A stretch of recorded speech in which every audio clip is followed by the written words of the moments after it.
छठे चरण के लिए आज मतदान अब से कुछ ही मिनटों में शुरू होने जा रहा है और आपको बता दें कि 7 राज्यों और एक केंद्र शासित प्रदेश की 58 सीटों पर आज मतदान शुरू हो गया है और इस दौर में करीब 11 करोड़ 13 लाख वोटर्स अपने मताधिकार का इस्तेमाल करेंगे।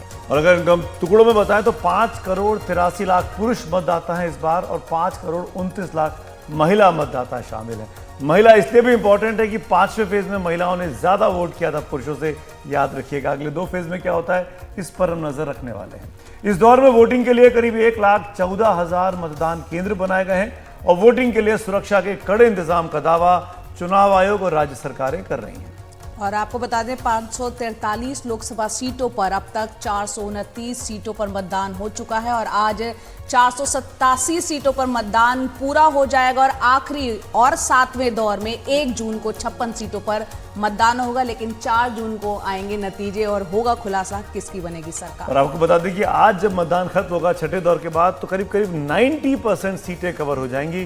केवल 57 सीटें रह जाएंगी जो 1 जून को तय होगा, जिसमें खुद प्रधानमंत्री मोदी की सीट वाराणसी भी है। उस पर भी पोल 1 जून को ही होना है।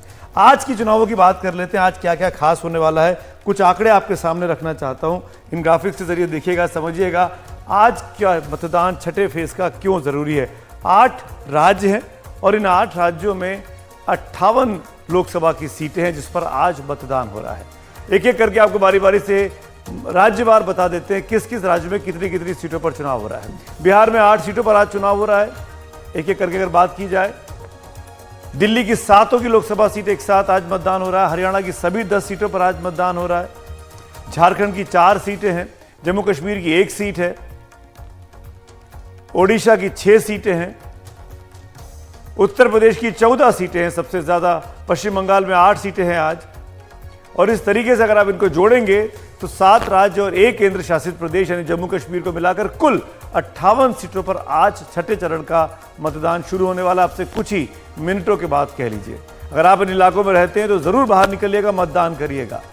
अनंतनाग और राजौरी की लड़ाई में अगर हम की सीटों की बात करें तो महबूबा मुफ्ती अपनी किस्मत को आजमा रही हैं। उनका मुकाबला है इस अनंतनाग सीट पर जो जम्मू कश्मीर की एकमात्र सीट आज चुनाव में जा रही है।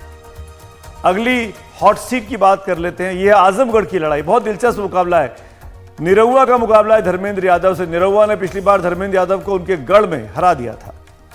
रोहतक की लड़ाई बात की जाए तो आज दीपेंद्र हुड्डा का मुकाबला अरविंद शर्मा से। दीपेंद्र हुड्डा के लिए जाट लैंड की सबसे बड़ी सीट इसको कहा जा सकता है, जाट कैपिटल भी कहते हैं। कुरुक्षेत्र की लड़ाई की बात करें तो नवीन जिंदल, सुशील गुप्ता और अभय चौटाला के बीच त्रिकोणीय मुकाबला। यहाँ पे कांग्रेस और आपके ज्वाइंट कैंडिडेट हैं। गुरुग्राम दिल्ली से सटा हुआ, यहां राव इंद्रजीत सिंह और राज बब्बर जो कि कांग्रेस के उम्मीदवार है जिन्होंने सीट बदली है, उनका मुकाबला हो रहा है। राव इंद्रजीत सिंह सिटिंग एमपी हैं। नई दिल्ली की लड़ाई बहुत दिलचस्प है। बांसुरी स्वराज, सुषमा स्वराज की सुपुत्री, वो मुकाबले में और आम आदमी पार्टी ने यहां से सोमनाथ भारती को टिकट दिया है। सुषमा स्वराज की बेटी बांसुरी के लिए ये बहुत इंपॉर्टेंट लड़ाई है। मनोज तिवारी बनाम कन्हैया कुमार, नॉर्थ ईस्ट दिल्ली, ये सबसे चर्चित सीट है इस छठे फेज की। यहाँ कन्हैया कुमार सीधे तौर पर सिटिंग एमपी 2 बार के मनोज तिवारी को चुनौती दे रहे हैं।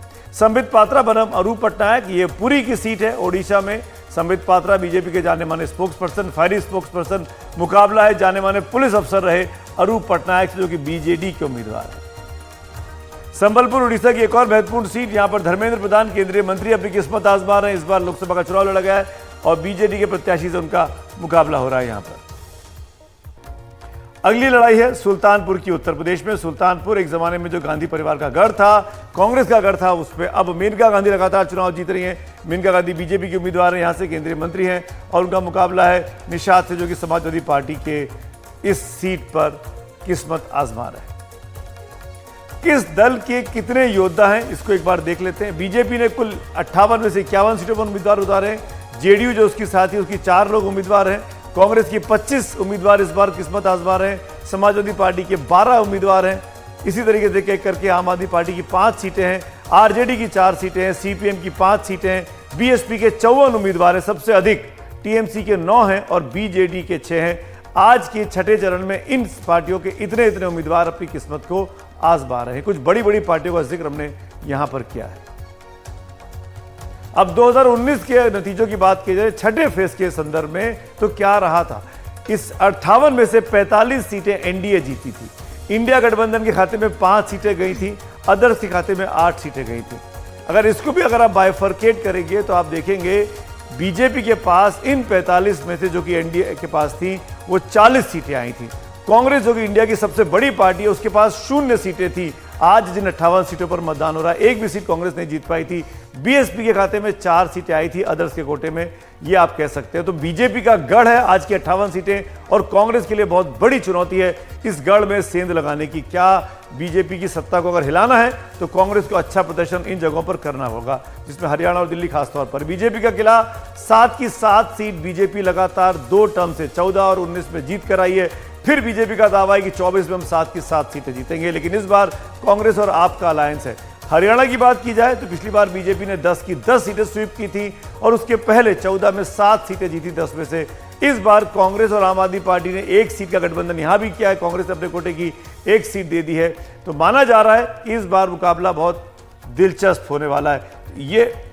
ये पूरी की पूरी स्टोरीज थी आज की कहानी, बड़े बड़े आंकड़ों के जरिए समझाने की कोशिश की कि छठा चरण क्यों इंपॉर्टेंट हो जाता है। और छठा चरण इसलिए भी जो है इंपॉर्टेंट है कि इस बार बीजेपी के पास पाने के लिए तो बहुत कम है, खोने के लिए बहुत ज्यादा, और कांग्रेस के पास पाने के लिए बहुत कुछ। बिल्कुल, क्योंकि इन छठे चरण में ये जो सीटें हैं यहाँ पर कांग्रेस को एक भी सीट हासिल नहीं हुई थी। और दिल्ली, राजधानी दिल्ली काफ़ी इंपॉर्टेंट हो जाता है क्योंकि एक ही चरण में 7 की 7 सीटों पर आज मतदान हो रहा है। वहीं हरियाणा में 10 की 10 सीटों पर एक ही चरण में मतदान हो रहा है। हमारे तमाम सहयोगी हमारे साथ जुड़ रहे हैं। हिमांशु शेखर, रवीश रंजन शुक्ला, शरद शर्मा, 3 हमारे जो रिपोर्टर्स हैं हमारे साथ हैं। सबसे पहले हिमांशु, आप वहां पर मौजूद हैं जहां पर निर्माण भवन, पहले तो आप तस्वीरों के जरिए दिखाएं। 7 बजे वोटिंग शुरू हो चुकी है, फिर दिल्ली पर चर्चा करेंगे।